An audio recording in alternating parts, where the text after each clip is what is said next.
오늘은 다윗이 나이가 차서 이제 그 죽을 날이 임박해서 솔로몬에게 유언하는 내용입니다. 유언하는 내용인데 제가 이거 본문을 나누면 1절에서 4절까지 나누면 다윗의 유언이고, 첫 번째 하나님의 명령을 지키고 법률과 율례를 지키라 고 말씀하고 계십니다. 그러면 형통한다라고 되어 있고, 5절에서 9절은 너와 함께 가야 할 사람과 가지 말아야 할 사람에 대해서 말씀을 하고 계십니다. 상벌에 대해서 잘못된 것을 처벌하고 은혜를 갚을 것을 당부하는 말씀입니다. 10절에서 12절은 다윗의 죽음에 대해서 말씀하셨고, 12절은 솔로몬의 시대가 시작됐다라는 말씀으로 이렇게 나눠봤습니다. 그래서 아까 제가 말씀의 배경으로서 죽음을 앞에 둔 다윗이 아들 솔로몬에게 후대 왕에게 유언으로 하는 장면이라고 말씀을 드렸습니다. 그래서 본문을 토대로 이렇게 살펴보면 1절에서 2절에 보면 다윗이 죽을 날이 임박했다. 내가 이제 죽는 것에 대해서 이렇게 한다. 죽는 것에 임박했고, 다윗은 자기의 수명을 다했다는 것은 말했고, 또 모든 사람이 가는 길. 우리 인간은 죽으면 누구나 죽는다.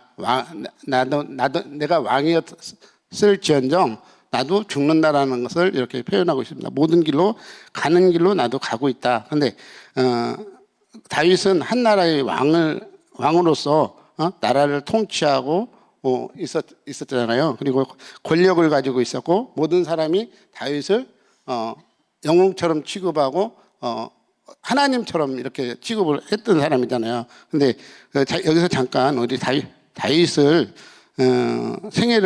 일생을 한번 이렇게 보면, 다윗은 1030 BC, 예수님 오시기 전 BC 1030년경에 이스라엘의 유다 지파 이세이 8명의 아들 중에서 막내 아들로 태어난 사람이에요. 그렇게 있다가 30세 정도, 지금 여기에 그 성경에 보면 제가 주석이나 이런 걸 찾아보면 뭐 정확하게 몇 년도 뭐 이런 게 안 나와 있더라고요. 그래서 어떤 목동 생활을 하며 음악가, 시인, 군인으로 살아왔습니다. 그러다 1010년 BC 1010년도에 아마 30세 정도의 그 다윗 왕, 이스라엘의 2대 왕으로 등극하게 됩니다. 후반부 이제 그러다가 후반부에 이제 그 아까 1절에 이렇게 나오지만 40년 동안 이렇게 다스리는데 7년은 예루살렘에서, 그 다음에 33년은 이스라엘을 다스렸는데, 그 왕위에서 내려오고 9년 동안 이제 또 솔로몬과 같이, 그러니까 우리말로 하면 상왕이 되는 거죠. 솔로몬이 왕이 세웠지만 상왕으로서 9년 동안 이렇게 살아주셨더라고요. 그래서 BC 961년도에 그 세상을 떠나셨어요. 그러니까 우리 나이로 하면은 한 70세에서 80세 사이, 그러니까 이렇게 돌아가셨는데, 어떤 파란만장한 삶을 마감하는 시점에 아들 솔로몬에게 이렇게 하는 유언을 말하는 것입니다. 나는 다른 사람과 똑같이 간다.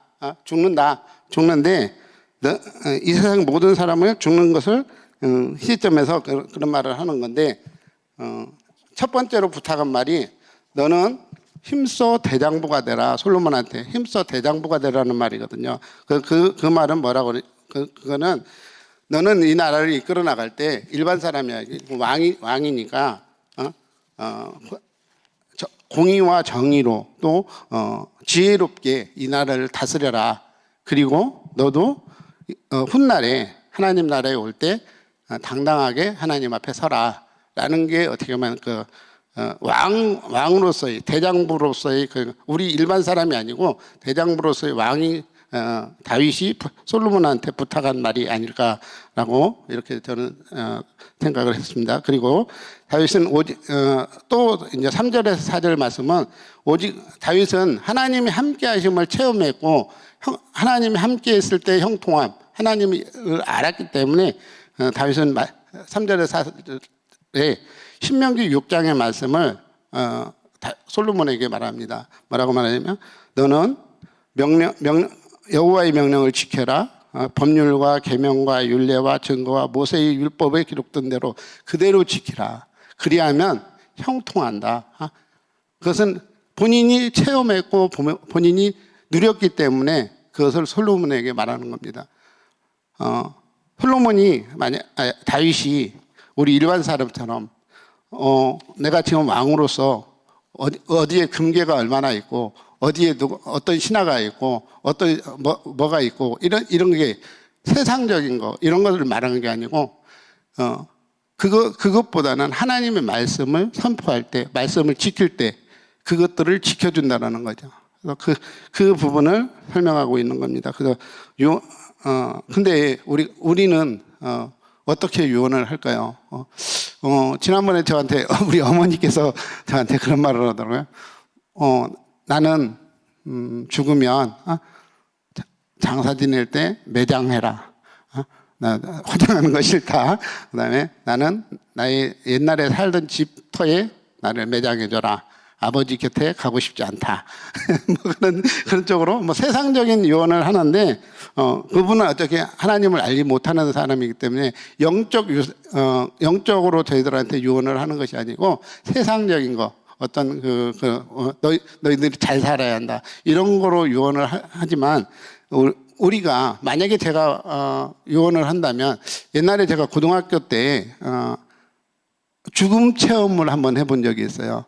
제가 이제 관 속에 들어가가지고 이렇게 고등학교 죽음 체험을 한번 해본 적이 있는데 그때 유언을 쓴 것 같은데 아마 그때는 아마 하나님을 잘 몰라가지고 어떻게 썼는지 모르겠지만 그런 게 있는데 제가 만약에 어떤 말을 남길까라고 이렇게 한번 적어봤는데 여러분들은 어떻게 남길지 모르겠어요. 네. 모든 가족이 하나님 안에서 화합하고 말씀 앞에 순종하고 주의 종들에게 순종하라. 그리고 교회의 비전에 항상 같이 하라. 이것이 너희가 평안히 세상을 살아가는 길이니라. 남아있는 재산 조금 있겠죠. 세상의 것들을 얼마 되지는 않지만 주의 일에 필요한 곳에 먼저 쓰고 서로 공평하게 나누어 갖고 서로 간에 우애 있게 살아라 라고 할 것 같고 그리고 너희들에게 못해준 것 많은 것 미안하고 부모로서 부족한 것에 대해서 만약 있다면 용서해라. 그리고 너희들이 함께해서 감사했다. 이렇게 할 것 같습니다. 그래서 함께해서 우리 가족과 함께해서 또 우리 성도님들과 함께해서 감사했다라고 이렇게 제가 만약에 유언장을 쓴다면 이렇게 할 것 같습니다. 그래서 여러분들도 한 번쯤은 유언에 대해서 생각해 보시기 바랍니다. 우리 다윗이 먼저 그 나라와 그 일을 구하라는 그 말씀처럼 오늘 신명기 말씀을 선포했잖아요. 무엇보다 중요한 거 그랬을 때 하나님이 함께해야 재산도 지킬 수 있고 나의 가족들도 지킬 수 있다는 것을 다윗이 알기 때문에 이런 유언을 했다고 저는 이렇게 생각을 합니다.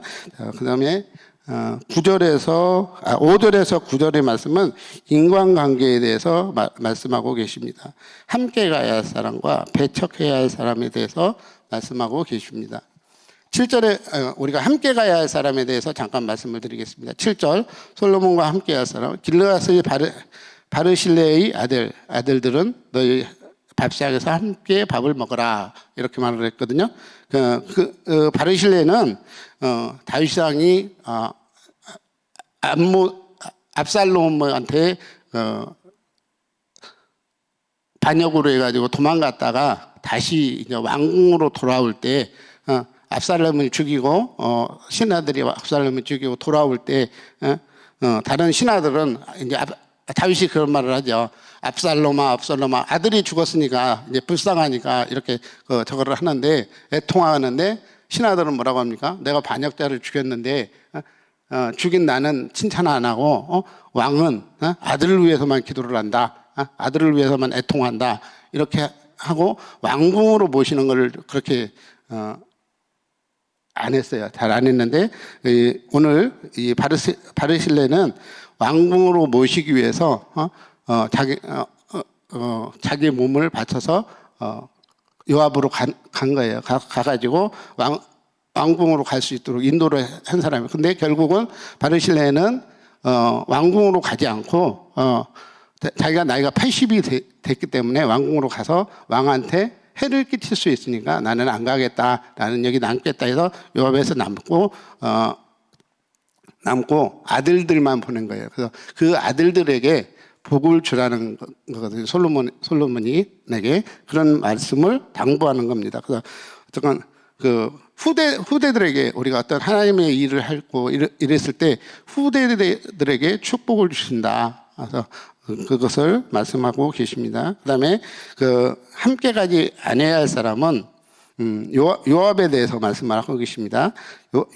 요압은 어떤 사람이냐면 요압은 다윗 왕이 처음부터 왕이 될 때부터 신하로서의 역할, 어떻게 보면 외사촌지간이에요. 다윗과 요압과는 외사촌지간인데 친척간인데 그 왕이 될 때부터 요압이 그 다윗을 도와줬던 거예요. 근데 도와주고 함께 했던 사람인데 요압은 먼저 하나님보다 또 왕보다 앞서가면서 또 왕의 명령을 지키지 않았었어요. 그러니까 충성된 일꾼이지만 자기 생각, 자기 의 이런 것만을 이렇게 드러냈는데 그 부분에 대해서 다윗이 왕권이 완전히 성립되지 않았기 때문에 바로 그 요압을 처단할 수는 없었던 거예요. 요즘 그런 게 있잖아요. 뭐 어떤 대통령이 됐지만 정적에 대해서 바로 칠 수는 없고 같이 어쩔 수 없는 정치적인 요건 때문에 어쩔 수 없는 상황 속에서 데리고 가야 하는 부분이 있을 수도 있거든요. 그러나 자기는 죽이지는 않았지만, 그리고 이 사건 중에서 가장 핵심적인 거는 다윗이 전쟁이 다 끝나고 누구누구는 제가 생각이 안 나요. 누구누구는 살려서 보내라 그랬는데 요압이 계신 놈들을 보내네. 그래서 다시 데리고 와서 살인하게 되는 사건이 발생됩니다. 그래서 그래가지고 한 건데 결국은 요압은 솔로몬에게 지시한 것처럼 요압은 다시 솔로몬을 배반하고 반역하는 죄를 저질러 가지고 결국은 처형을 당하는 게 되는데, 이렇게 그 요압이 이런 사건이 있었고 하나님께서는 반드시 어떤 벌에 대해서 또 하나님의 시간표 속에서 그 시간표 속에서 가야 하는데 먼저 앞서거나 우리가 종의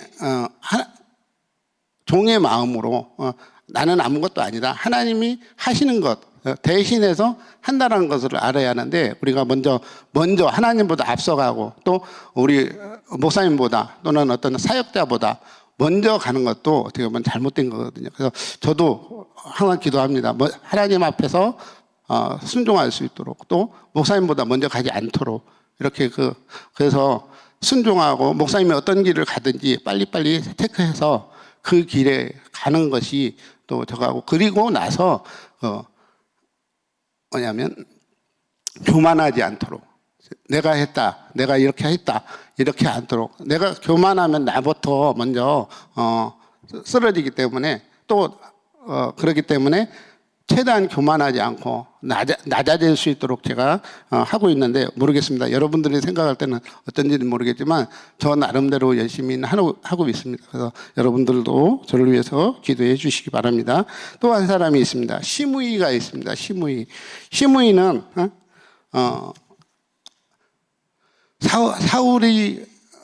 사울과 함께했던 사람이고 이제 압살롬 때문에 도망가는 다윗한테 저주를 퍼붓니다. 가거라 뭐 같은 놈아 뭐 어쩌고 하면서 이렇게 하면서 시므이가 저주를 퍼붓고, 근데 하나님께서 다윗은 저 시므이를 심판하지 마라, 지금 저거 하지 마라, 시므이를 통해서 하시는 하나님의 계획이 있다, 하나님의 뜻이 있다, 나한테 오는 무슨 뜻이 있다, 그 말을 하면서 시므이를 용서합니다. 근데 우리도 어떤 나한테 우리한테 오는 어떤 비방이나 또는 어떤 말이나 어떤 게 환경이 왔을 때 그것을 그 사람을 저주하기보다는 하나님이 어떻게 나를 쓰시려고 또는 어떤 방법으로 이렇게 하시려고 하는 것을 찾는 것이 중요한 것 같습니다. 옛날에 제가 이제 지도 때문에 저작권 때문에 몇 사람 알고 계시겠지만 재판을 하는 과정이 있었는데 처음에는 저 사람에 대한 원망 불평 이렇게 많이 있었는데 점점 지도의 재판이 진행되면서 한 3년을 끌고 갔는데 그 사람을 축복하게 되고 그 사람 때문에 제가 요즘 간판을 많이 하고 있는데 원래는 제가 그 사람이 아니었으면 그냥 계속 지도만 끌고 앉았었을 거예요. 근데 문제를 통해서 간판을 만나게 되었고 간판이라는 사업을 만나게 되고 이런 부분이 어떤 문제를 통해서 나를 갱신시켜두고 또 한 발짝 더 다른 쪽으로 눈을 돌리게 되더라고요. 그래서 우리 목사님이 계속 말씀하시는 게 문제가 축복이다라는 게 그런 뜻에서 우리는 아무런 문제가 없으면 환경을 변화를 시키지 않거든요. 그런 것처럼 우리 문제 속에서 여러분들의 계획, 하나님의 계획을 발견하시는 여러분들 되시기를 바랍니다. 그래서 시므이는 그래서 배반했는데 다시 다윗이 왕궁으로 들어갈 때 바싹 엎드립니다. 엎드려가지고 잘못했습니다. 나는 이제 다윗의 편에 들어겠습니다. 해가지고 다시 왕궁까지 오는 겁니다. 그래서 다윗이 나는 너를 죽이진 않겠다. 그렇게 말하지만 오늘 본문 말씀처럼 이도 저거 하지 마라. 편안히 하나님 나라에 오게 하지 마라. 이렇게 말씀하시죠. 근데 바로 2장 36절에서 37절에 보면 시므이가 솔로몬이 유배를 보냅니다. 유배를 보내서 너는 유배지에서 한 발자국도 나가지 마라. 만약에 나가면 죽인다. 그랬거든요. 근데 유배지에서 자기 생각대로 다른 왕을 섬기러 나한테 유배를 보냈으니까 섬기러 다른 데로 갑니다. 그러니까 어떤 정치적 판단에 의해서 어떤 뭐의 판단에서 움직인다라는 거예요. 그래서 결국 시므이는 이렇게 죽는데 어쨌건 우리가 모든 상황 속에서 하나님을 만나고 하나님 앞에서 올바르게 행해야 한다. 어떤 하나님은 복을 주시고 또 용서하시는 하나님이지만 반드시 우리에게는 죄의 대가를 치르게 만든다는 거예요. 그래서 여러분들이 삼가 조심하시고 또 그분들을 우리에게 죄를 범했던 사람들한테 우리는 그들을 용서하고 품어주고 그들을 이끌어 가야 할 겁니다. 그리고 심판에 대해서는 우리가 기도로서 또 하나님이 하시게 우리가 맡겨두는 것이 좋을 것이라고 생각합니다. 그래서 이상으로 마치고 잠깐 기도하겠습니다. 하나님 아버지 감사합니다. 우리가 우리 죽음 앞에서 하나님 아버지 우리가 유언으로 남길 때 우리가 우리 후손들에게 영적인 유산을 남길 수 있는 아버지 저희들 될 수 있도록 주여 축복하여 주시옵소서. 우리가 이제 하나님 앞에 쓰임 받는 아버지 일꾼으로서 종으로서 하나님 아버지 어떤 환경 속에서 하나님을 바라볼 수 있도록 주여 축복하여 주시옵소서. 모든 걸 주께 맡기며 예수님의 이름으로 기도드려 싸움나이다.